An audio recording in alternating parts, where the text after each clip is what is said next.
well, we're obviously thrilled.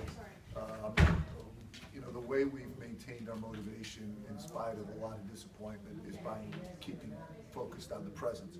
A lot of people have been wanting to talk to us about the Atlantic 10 tournament. You get hot there, you can make a run, but that doesn't help you against George Mason or St. Joe's or Fordham or St. Bonaventure, our last 4 games. I mean, you want to win every game, and we've done a good job keeping the focus on the here and now. In fact, we start out all the time about saying the past doesn't matter.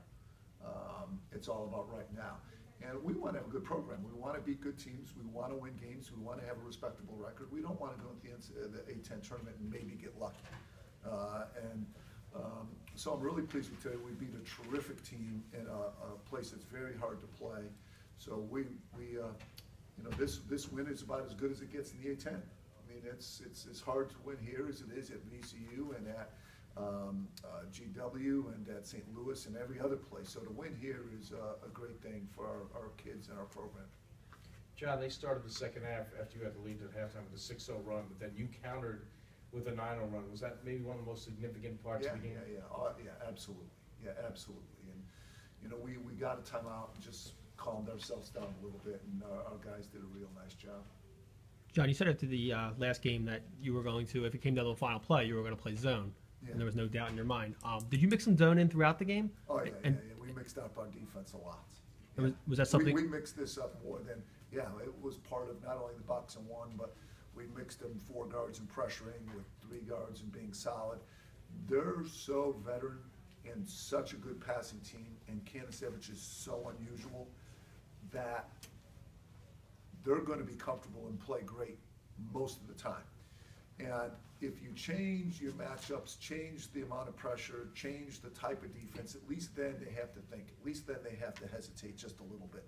But with a team that talented and that passes it that well and that is that veteran, they're good because they're comfortable. They know what to do, and they have great role definition. They pass it, they shoot it, they play inside, they play outside. So we wanted to do everything possible just to make every possession a little harder.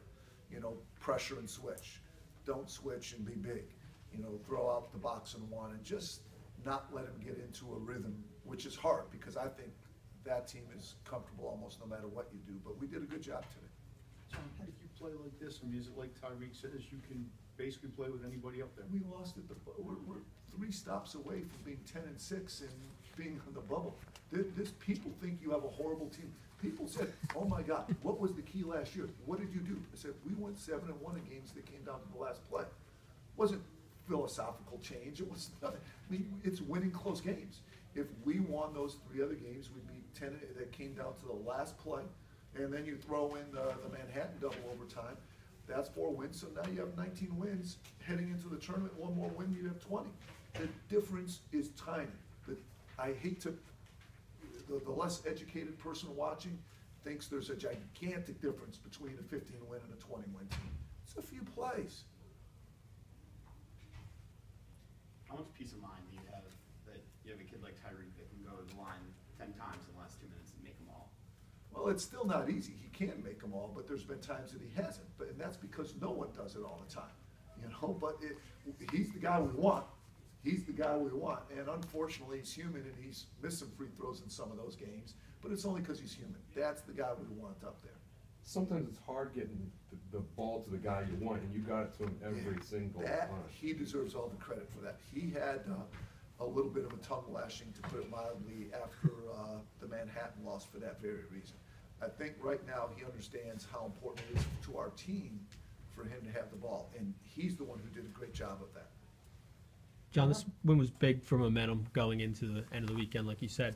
What do you say to your team after this game to get them their heads straight? It's a new season. Our heads are, listen, you can't stop people who expect to be successful from being frustrated when they're not. Okay, so, but that's normal. Their heads are always straight.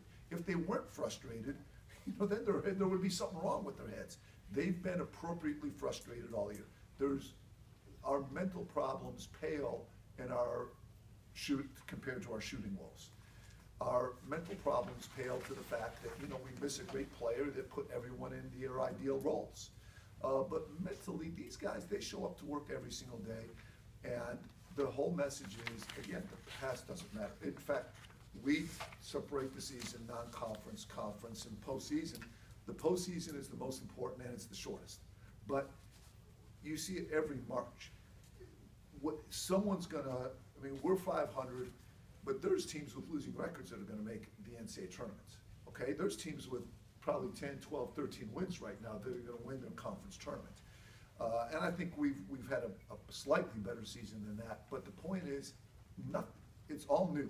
It's all new, it's the most important part of the season, it's the shortest part of the season. It's March Madness, it's the whole one and done thing. It's a magical time of year, it's what you work for, it's what you look forward to, and you're right, this gives us momentum going into it. Because to your point, what gets your head right more than anything is success.